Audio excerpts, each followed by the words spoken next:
Continuamos aquí en Foco Político con Carlos del Pozo a través de Ahora TV, Canal 3 Digital, en este domingo por la tarde. Siempre recuerda suscribirte a nuestro canal de YouTube, @Foco Político TV, para que disfrutes de todo nuestro contenido. Bueno, esta tarde tenemos, como siempre, interesantes conversaciones. Ahora vamos a analizar un poco el panorama político de República Dominicana. ¿Qué pasa con la cantidad de pronósticos que se están haciendo a destiempo, cuando hay tantas incertidumbres? Pero para eso necesito la visión actualizada, fresca, innovadora de un periodista, comunicador, analista político que cada tarde ustedes lo escuchan en el rumbo de la tarde haciendo sus análisis, jugándosela ahí, también es un seguidor de la historia. Con nosotros, Julio Ernesto Martínez. Julio Ernesto, gracias por estar aquí. Estimado Carlos Tomás. ¿Cuánto tiempo que no nos juntábamos en el mismo set?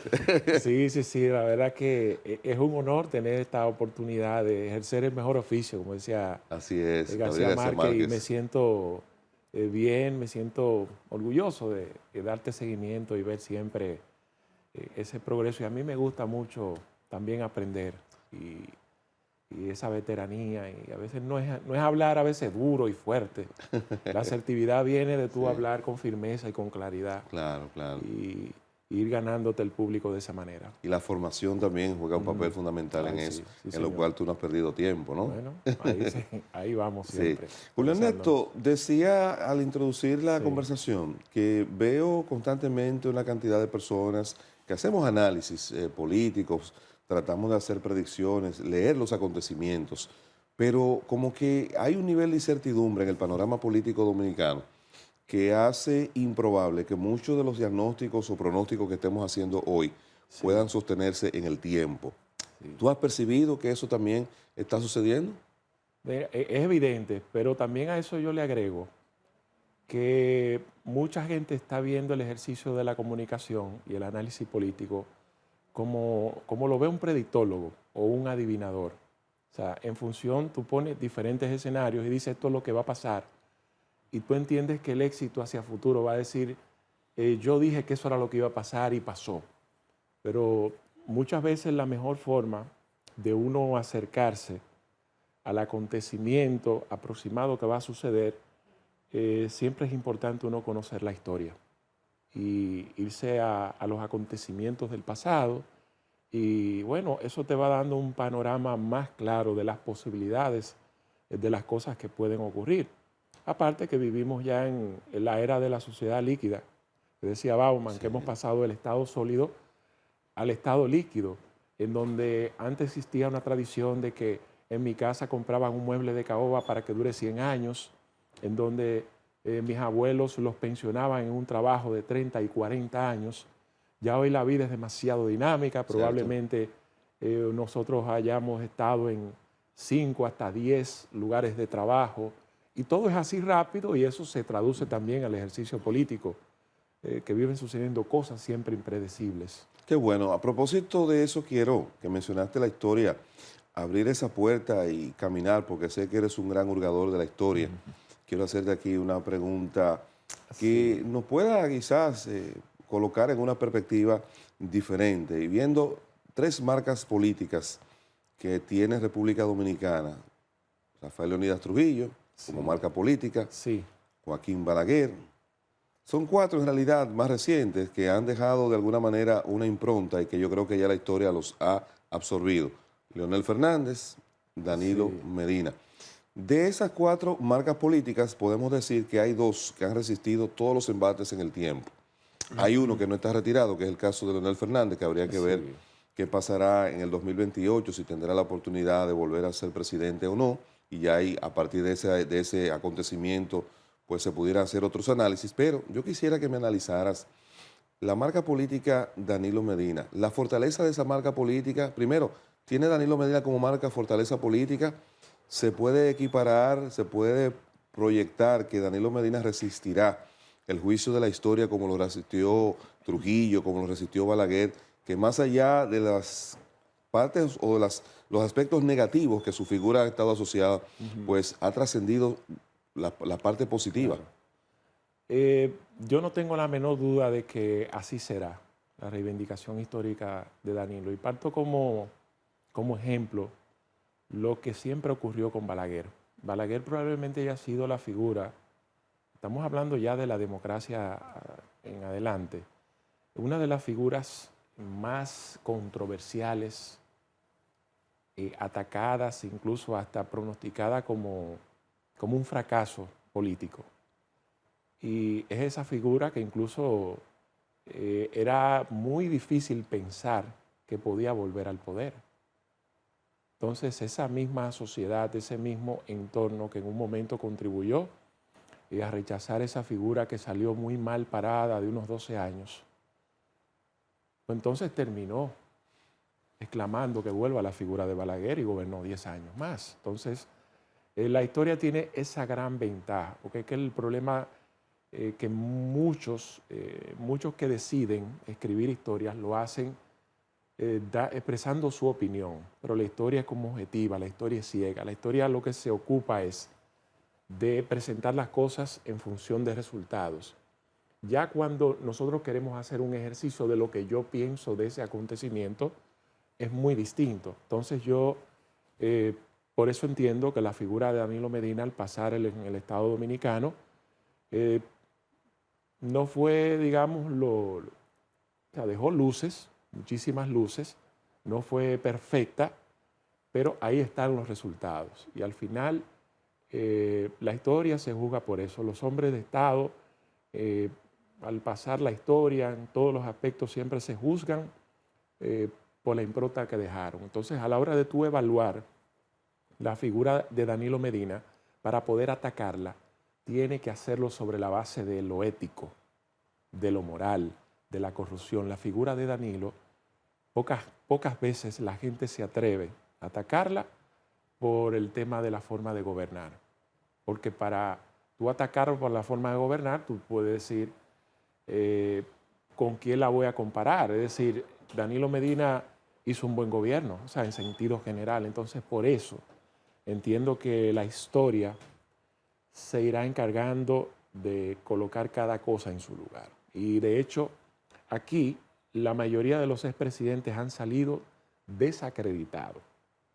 En principio, salió Balaguer, salió Antonio Guzmán, porque salió cuestionado incluso hasta de su propio entorno del PRD. Ni hablar de la figura de Jorge Blanco, que inició con las manos limpias y todo el mundo sabe cómo terminó, la propia figura de Leonel Fernández, y la mayoría de ellas ya se han ido reivindicando. Entonces pienso que puede llegar el momento ya en donde la figura de Danilo Medina pues empiece también a lograr una reivindicación en función de los logros alcanzados y de lo que la gente ha podido ver sobre la base de lo que lo cambió, es decir, del cambio que hizo, porque fue un cambio del PLD hacia el PRM, con una promesa de un cambio, de hacer las cosas mejores, pero ese progreso no se ha notado. Con respecto a Leonel Fernández, él ha dicho en varias ocasiones que su interés o su de volver al poder tiene que ver con su deseo de reivindicarse. ¿Tú crees que si él lograse o tuviese la oportunidad de volver al poder, lograría reescribir la historia que ya, basado en las huellas que dejó, repisar esas huellas para cambiar lo que la gente piensa, o pudiera entonces también tener que experimentar lo que acabas de decir? Al momento de abandonar el poder, si no es a uno de los suyos que lo sustituye, verse expuesto a que entonces en esta época de redes sociales y donde el recuerdo de la gente está más vívido porque no se borra del internet, exponerse a ser cuestionado también más duro que lo que ha sido Danilo Medina? Bueno, decía un premio Nobel, era Bauman, que a diferencia de los animales, los hombres tenemos la característica de que tenemos no solo raciocinio, sino deseo de poder y de gloria infinita. Y cuando ha de referirse a la figura de Leonel Fernández, muchos lo hacen expresando que es como el último caudillo que nos queda. El Leonel yo lo califico como una figura en donde el poder para él representa como algo importante y pienso que es un tipo de liderazgo que mientras vida tenga, mientras pueda tener la capacidad de estar cerca del poder, lo va a intentar. Y pienso que sí, que que todo ser humano siempre tiene ese deseo de llegar, es decir, de pasar a la historia de forma reivindicada. Y probablemente él haya dicho, yo goberné 12 años, y quizás ahora la vida me ha dado la oportunidad desde la oposición o desde fuera de ver algunas cosas que pude haber hecho y no hice, y quiero tener la oportunidad de lograrla. Vamos a ver entonces con el presidente Luis Abinader, partiendo del legado y el deseo y la aspiracional que tiene cada ser humano de ser recordado en la historia de su nación como un referente positivo. ¿Podemos decir que es el presidente Luis Abinader un presidente disruptivo o es el presidente de los últimos que hemos tenido que tiene más claro que la construcción de un legado para la posteridad depende mucho y depende mucho de las acciones que se toman en el presente y él cuida mucho algunas cosas? De hecho, conciencia de que él tiene claro que el luchar o batallar o trabajar o lograr un legado han sido acciones que han sorprendido. Bueno, una juramentación en el Teatro Nacional para diferenciarse de todo lo que se había hecho, partiendo de ahí. Ha tomado decisiones de carácter político cuando en el debate, estando arriba, sin ningún tipo de riesgo o peligro y necesidad de ir al debate, el primer presidente dominicano que va a un debate. Y bueno, así ha tomado algunas acciones que lo han diferenciado de lo que hemos visto. ¿Es disruptivo o lo está haciendo porque entiende, claro, que quiere estar colocado en la primera fila de la historia de los presidentes dominicanos? Bueno, lo que pasa, yo diría que no lo hace buscando establecer una diferencia ante los demás. Lo hace porque él es diferente. Estamos hablando de que Luis Abinader no puede ser considerado un político tradicional. Si uno revisa los acontecimientos, o sea, los presidentes durante la historia de la República Dominicana, probablemente hayan dos que pueden ser considerados ricos de cuna. Uno fue Buenaventura Báez y el otro se llama Luis Abinader. Entonces, me imagino que lo que busca es marcar su propio estilo, pero siempre existe una característica de la negación del pasado. Yo recuerdo cuando llega Leonel Fernández, que retorna al poder, lo hace sobre la base de volver a los símbolos, porque Hipólito Mejía los relajó. Sí. O sea, en eso se basó la campaña. Vuelve el hombre. Exactamente. El caso del mismo Danilo trajo su particularidad, el tema de la puntualidad, y tuvo una visión y un enfoque de hacer un gobierno más asociado a la gente, porque lo de Leonel fue más de modernización, más apertura. Y en el caso de Luis Abinader, me imagino que también viene a marcar su propio sello en ese sentido y agregándole algunas particularidades propias de su misma personalidad, porque no puede ser considerado un político de tradición. ¿Tú crees que ha sido subestimado Luis Abinader, por lo menos después del 2020 hacia acá, por la clase política, entiéndase los partidos Fuerza del Pueblo, el propio PLD, Leonel Fernández, Danilo Medina y demás? ¿Tú crees que lo han subestimado? No me atrevería a decir que lo han subestimado. Ahora, lo que sí puedo notar es que Abinader ha ido adquiriendo madurez desde el poder. Porque tampoco fue una figura que se desarrolló sobre la base de una experiencia de Estado. Tuvo una herencia familiar del padre, que era un político, tuvo aspiraciones presidenciales, pero realmente no creo, o sea, insisto que para mí Luis Abinader ha ido madurando mucho, aprendiendo del Estado, aprendiendo de las cosas y ya sobre la base de una reelección y un hombre que va a durar 8 años en el poder, la verdad que puede considerarse un hombre de Estado. Así es.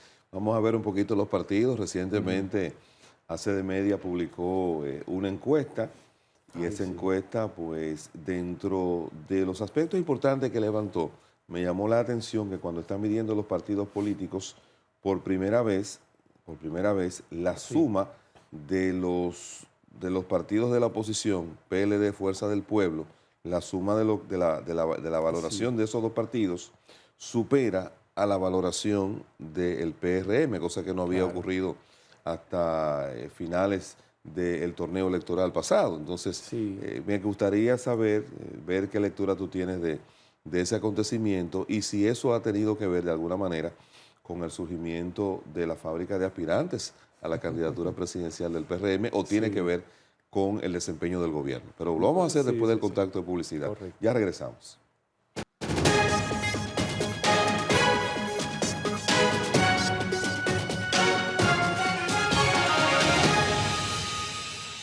Continuamos en Foco Político con Carlos del Pozo este domingo por la tarde a través de Ahora TV Canal 3 Digital. Nosotros aquí estamos conversando con el periodista y analista político Julio Ernesto Martínez. Julio Ernesto, entonces antes de la pausa dejábamos en el tintero una pregunta sobre el posicionamiento de los partidos y un acontecimiento que se ha dado de manera para mí sorpresiva, que la suma de dos, pues en este caso es mayor que uno, que es el posicionamiento que tiene el PRM.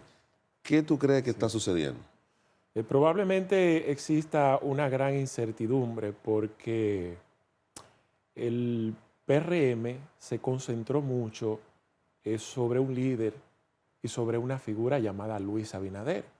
Entonces, una vez inhabilitado para seguir en el poder, viene una especie como de limbo y de incertidumbre en donde ahora pues habría que empezar a concentrarse a ver quién sería aquella figura que pueda dar continuidad al legado de Luis Abinader. Hasta ahora el PRM no tiene construida con solidez una figura presidencial que se pueda considerar potencial. Sí tiene figuras a nivel de posicionamiento político, personas que probablemente tengan un reconocimiento social, pero ya trabajar la figura, que la gente te visualice como presidente de la República, eso es algo que todavía está pendiente y por eso esas mismas encuestas que van presentando una baja en el PRM, también te presentan otras variables de un no sabe, de una incertidumbre. Sí. La misma naturaleza del desgaste del poder, la cantidades de promesa, la sobreexpectativa de cambios y de realizaciones que hasta ahora no se han visto en resultados. Entonces esas cosas me imagino que contribuyen mucho a fortalecer a los sectores de oposición, que en el fondo tampoco han hecho la gran cosa como para merecer un posicionamiento como el que le están presentando ahora mismo las encuestas, pero hay un tema también natural. Cuando baja uno, eso se puede reflejar también Claro. en el alza de los demás. La pregunta anterior parte de una premisa o de un escenario incierto. Hablamos de la suma de dos en caso de que se produjera una alianza, pero eso hasta este minuto parece improbable que suceda. Sin embargo, el PRM de manera individual, si tú lo mides al PRM contra la Fuerza del Pueblo, al PRM contra el PLD, el PRM duplica la cantidad de favorabilidad que tiene con respecto a cada uno de los partidos de manera individual. Sí. Ante esa realidad y que en el escenario pues no se vislumbra una posibilidad de alianza, claro, hay que decir, faltan muchas cosas por verse, ¿no? Y las circunstancias van cambiando constantemente. Uno no se puede olvidar de lo que plantea Nassim Taleb en el Cisne Negro. Muchos acontecimientos imprevistos que uno ni siquiera se lo puede imaginar Correcto. pueden suceder. Entonces, partiendo de eso, ¿tendría el PRM que tener preocupación si todavía ellos, a pesar de tener una baja con respecto al resultado electoral, pero todavía duplican la cantidad de tasa favorable con respecto a los demás partidos? Sí, sí, la duplica, porque bueno, estamos hablando de un gobierno que todavía le faltan algunos 3 años y tanto, y también dependerá mucho de cómo ellos puedan manejar sus procesos internos. Es innegable que existe una lucha, es una guerra por las aspiraciones presidenciales a un nivel que el presidente de la República tuvo que darle un boche público, tuvo que subir hasta de tono. Y eso lo explica de que recientemente hubo hasta una reunión privada en donde se trataron esos temas. pero el resultado fue que la mayoría lo que salieron ahí fue a fortalecer sus trabajos políticos, incluso haciendo actividades hasta públicas y abiertas. Entonces, del comportamiento de las candidaturas internas del PRM dependerá mucho el posicionamiento del partido y también el comportamiento que tenga la oposición. Para mí, desde el punto de vista de la Fuerza del Pueblo, hasta ahora tiene una figura que es Leonel Fernández. La tiene definida, es el candidato hasta que ocurra lo contrario, ocurra un acontecimiento sobrenatural o especial que lleve a la figura de Omar, pero es Leonel. En el caso del PLD todavía sí tiene una incertidumbre de que necesita tener una identidad que pueda ir más allá del liderazgo que descansa mucho en Danilo Medina. Recientemente una decisión del presidente Abinader pues, ha llamado mucho la atención y partiendo de que nadie saca un tanque de guerra para enfrentar un mosquito, y eso lo conecto con cuando la magnitud de una decisión se toma en función del nivel de riesgo o el nivel de complicaciones o de daños. El presidente Abinader, de manera inesperada para muchos, para mí también, pues ha optado por llevar al Ministerio de Haciendas a un técnico que, si bien es cierto, no podemos decir que tenga militancia política dentro del PLD, pero ha sido un técnico que estuvo y ha estado vinculado al PLD durante mucho tiempo, inclusive sí, fue director de impuestos internos. Eso generó malestar, molestia dentro de, hacia lo interno del PRM, el equipo técnico.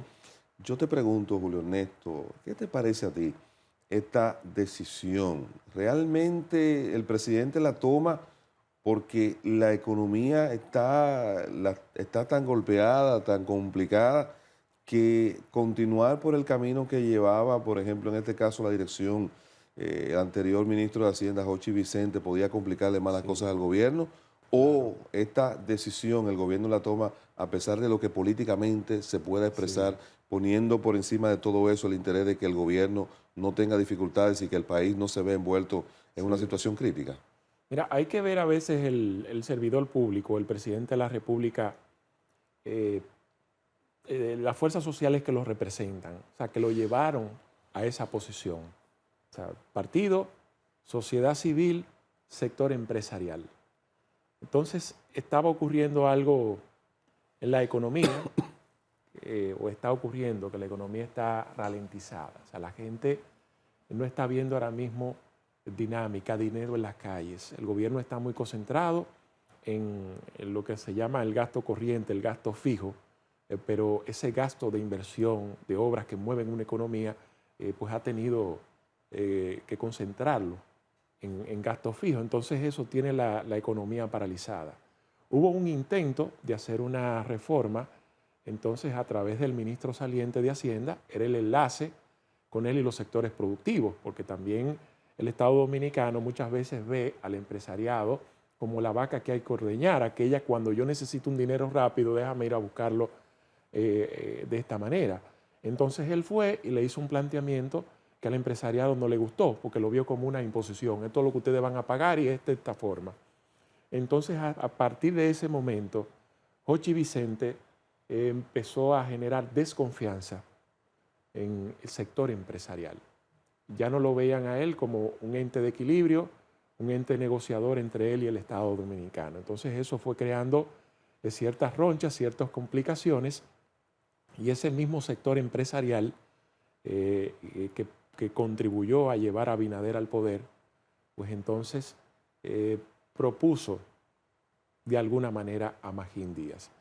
Yo lo pongo como ejemplo. Mucha gente piensa que la figura de Donald Guerrero fue una hechura exclusiva de Danilo Medina y no fue así. Donald Guerrero llegó al Ministerio de Hacienda por recomendaciones de los mismos sectores económicos y productivos de la República Dominicana. El Ministerio de Hacienda ha pasado a ser, en los últimos años, la posición más importante que tiene un gobierno.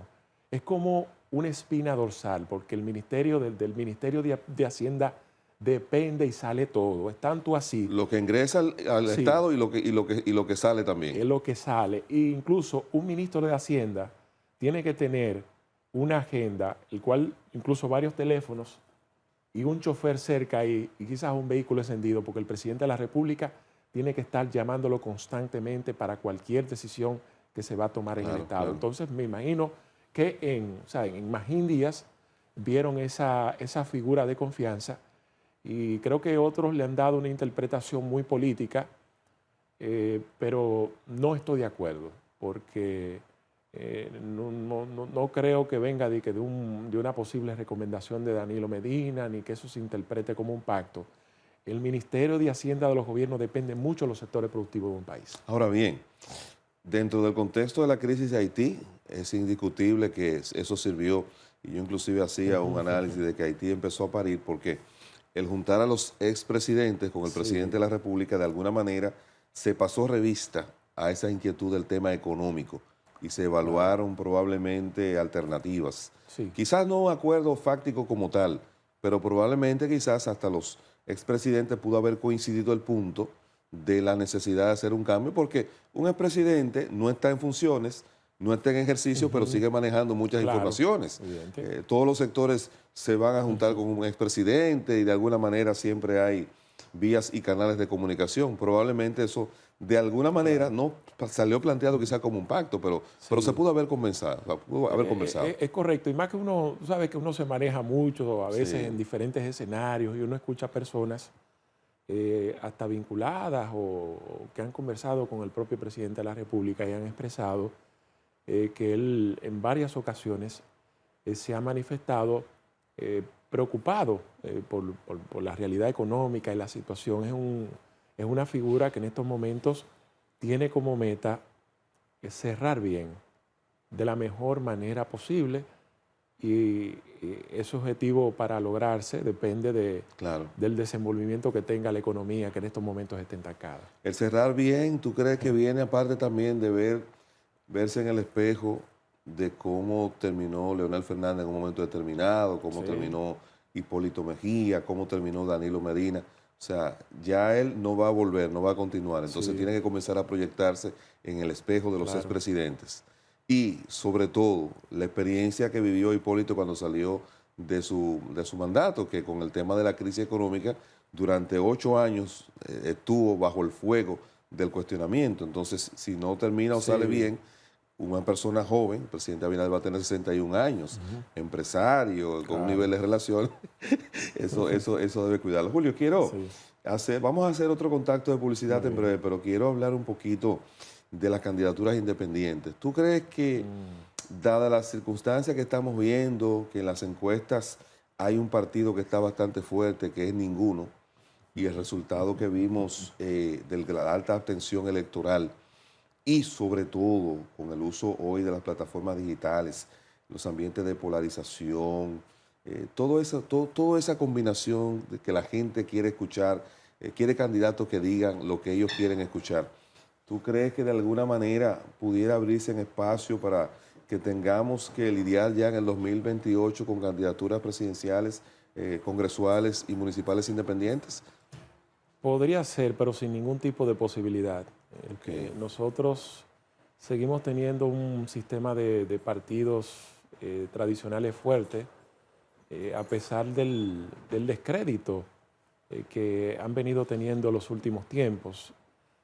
Pero creo que aquí todavía se sigue creyendo en el sistema de partidos políticos. Es la vía más idónea de llegar al poder. Y cualquier proyecto independiente que pueda presentarse hacia el año 2028, a mí no me parece que pueda considerarse muy independiente, porque independiente no es que yo era reformista y me desencanté, no me dieron la oportunidad, pues entonces ahora me declaro independiente. O sea, no es que yo era del gobierno, me desencanté o no veo posibilidades a través del partido y me voy por ahí. No considero todavía que existen potenciales figuras que puedan considerarse independientes. Son desechos del mismo sistema de partidos políticos. Bueno, vamos a continuar porque me gustaría ver contigo cuáles temas nacionales pudieran generar en República Dominicana, pues figuras que conecten con la mayoría de la gente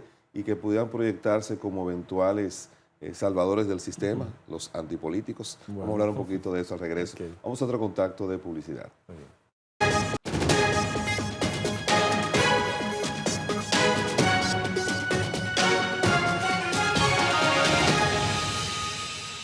Continuamos aquí en Foco Político con Carlos del Pozo a través de Ahora TV Canal 3 Digital. Estamos conversando con Julio Ernesto Martínez, analista político, periodista. Ustedes todas las tardes tienen la oportunidad de escuchar sus análisis en Rumba FM, el rumbo de la tarde.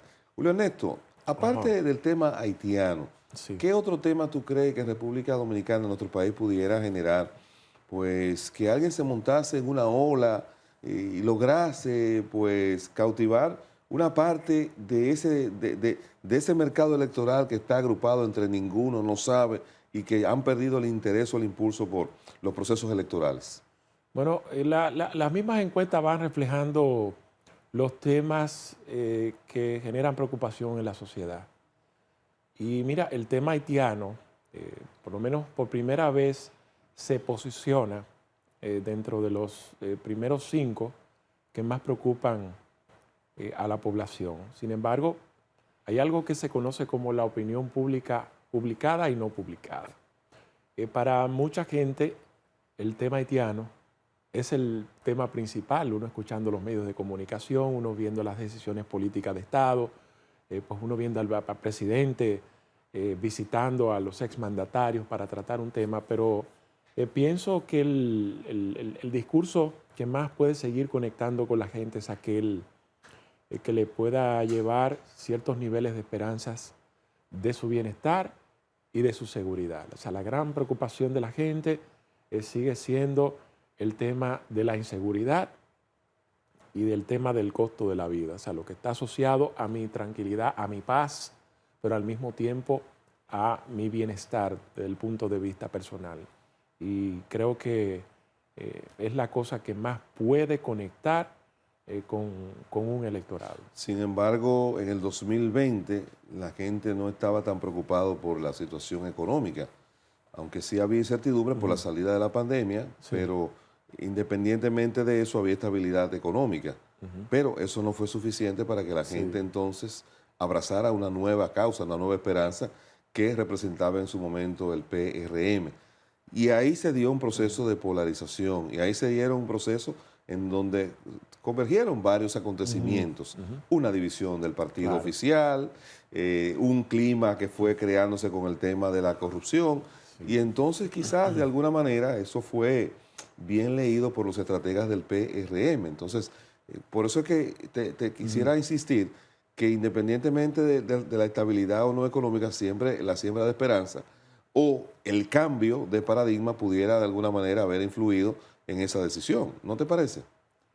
Bueno, es que tú sabes que de hecho ahora con la nueva llegada de Trump y Marco Rubio, ellos clausuraron una entidad conocida como USAID, cuya gran influencia y parte de los alegatos por la cual ellos tomaron esa decisión era que estaban desviando fondos para el tema de la agenda demócrata. Y esa agenda demócrata tenía, dentro de otras cosas, ese eje en República Dominicana que se estaban dedicando al descrédito del sistema político dominicano y de los partidos y de sus líderes, no sobre la base de mejorarlos, sino de sustituirlos. Probablemente estemos bajo una gestión en donde tiene mayor participación personas que eran consideradas sociedad civil, personas que eran muy críticas, personas que acudían a medios de comunicación a cuestionar el quehacer político, las decisiones, los actos hasta de corrupción, pero se mantenían neutral desde sus esferas. Sin embargo, ahora eso se han ido convirtiendo en plataformas para llegar al poder de una forma más fácil. Como la carrera política toma tiempo, es decir, usted si quiere llegar en política, usted sabe que eso requiere de mucho tiempo, de mucho sacrificio y esfuerzo, pero a través de ello se descubrió un método para llegar más fácil, que es cuestiona, entonces tú los vas a sustituir. Entonces ahora la gente ha podido notar que la diferencia entre el político y la antipolítica no es mucha en función de resultados. Hubo mucha gente que detrás de cámara, es decir, desde afuera, le era muy fácil cuestionar y darte una cátedra de cómo se hace política, de cómo se toman decisiones de Estado, y ahora que a ellos les ha tocado, la gente no está viendo resultados. Entonces eso creo que no hace más que volver a fortalecer el sistema político. Mire, el político con sus defectos y sus virtudes es de los pocos individuos que por lo menos actúa de cara a la sociedad. Yo del político tengo la ventaja que lo conozco y sé para qué da. O sea, sé si es serio, si no lo es, si le gustan las mujeres, si no le gusta, todo ese tipo de cosas. Sin embargo, hay figuras, o sea, que llegan que tú desconoces totalmente su proceder, desconoce su accionar y te das cuenta que al final todo lo que él cuestionaba, todo lo que él pregonaba, al final pues es uno más del sistema que no da ningún tipo de resultado esperado. El producto independiente, como producto político, como producto de influencia social, ¿tú crees que a partir de esta experiencia que se está viviendo, en donde se evidencia pues ciertos niveles de frustraciones por los resultados que en términos de la ejecución de gobierno están teniendo muchos de esos productos independientes, ¿tú crees que la gente a partir de esta experiencia, cuando le hablen de independiente, va a tener el mismo grado de aprecio y valoración? Mira, la palabra independiente se ha desacreditado bastante. Igual aquellos también que viven pregonando mucho la moral y la seriedad. Es decir, cuando una persona insiste mucho en que es independiente, en que es diferente, en que es más serio que todos los serios, es que regularmente tiene una agenda oculta. Entonces al final las cosas es en función de resultados que se juzgan. Entonces ahora nosotros pudimos probar desde el punto de vista de la comunicación que muchas personas, como para tener una licencia moral de cuestionar a los demás, se hacían llamar independientes y desvinculados de todos los asuntos de Estado, no tengo nada que ver con gobierno, no me interesa, no vivo de eso. Pero entonces resulta que cuando ellos respaldaron una causa, esa causa llegó y ellos son parte de ella. Algunos por lo menos han tenido, digamos, la delicadeza de hasta retirarse.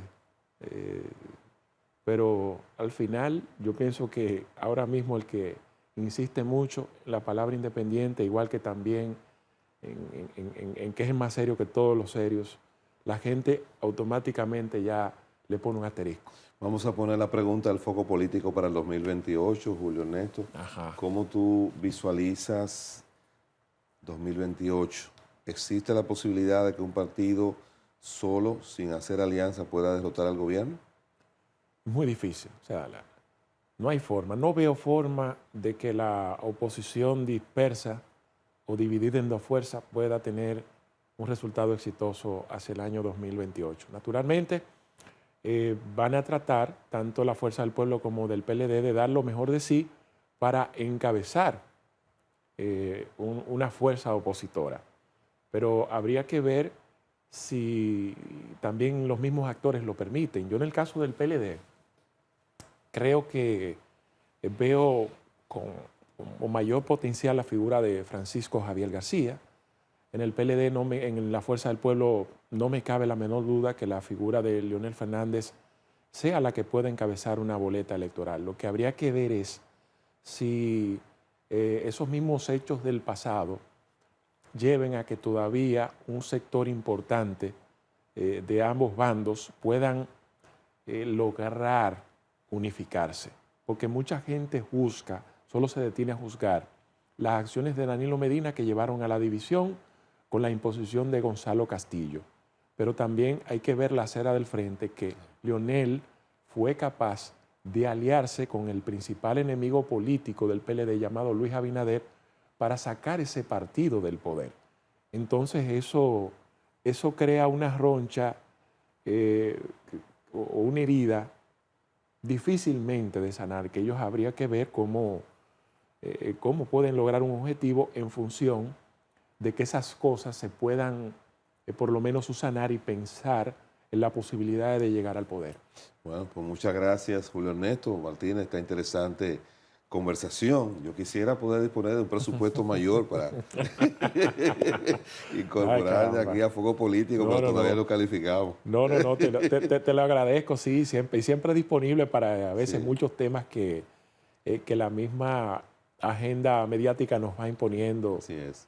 del cual siempre es interesante conversar. Qué bueno, Julio Ernesto Martínez, analista político, periodista, empresario también, emprendedor, amante de la salsa. Ha Ay, estado sí. aquí con nosotros este domingo por la tarde.